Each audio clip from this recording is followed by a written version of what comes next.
هەروەک دەزانین ماوەی 200 ڕۆژە بەشێک لە چالاکوانان و ئەو کەسانەی کەوا لە هەدەپەنە مانگرتنیان ڕاگەیاندووە بۆ هەڵگرتنی گۆشەگیری لەسەر بەڕێز ئۆجەلان ئێمە وەکو پارێزەران لە باشووری کوردستان وەکو چالاکوانان پشتگیری ئەو مانگرتنە دەکەین وە خوازیارین کەەوە حکوومەتی تورکیا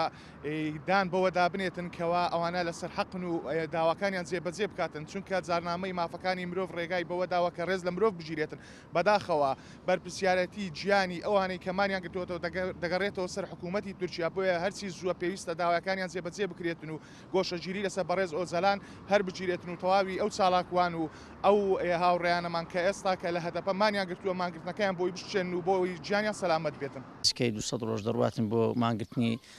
چالاکوانانی مەدەنی لە شاری هەولێر و لە باشووری کوردستاندا بەتایبەت لە شاری هەولێر و لە هەرێمی کوردستاندا. بەڵێ ئێمە وەکو چالاکوانانی مەدەنی لە چەندین جار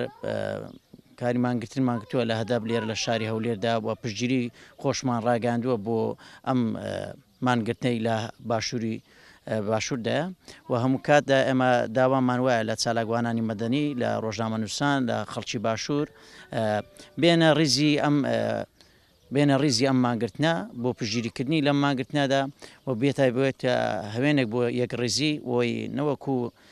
ڕێبەری گەلی کورد بەڕێز حەبڵا ئۆجەلان تەنها مڵکی باشوورە مڵکی باکوورە مڵکی هەر چوار پارچەی کوردستانە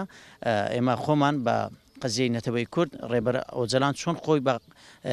سەرۆکی هەموو قەزیەکانی کورد زانیوە بۆیە ئێمەش دەبێت لەم قەزیەدا پشتگیری و بچینمان بگرین و پشتگیری ئەم مانگرتنە بکەین. و دووبارە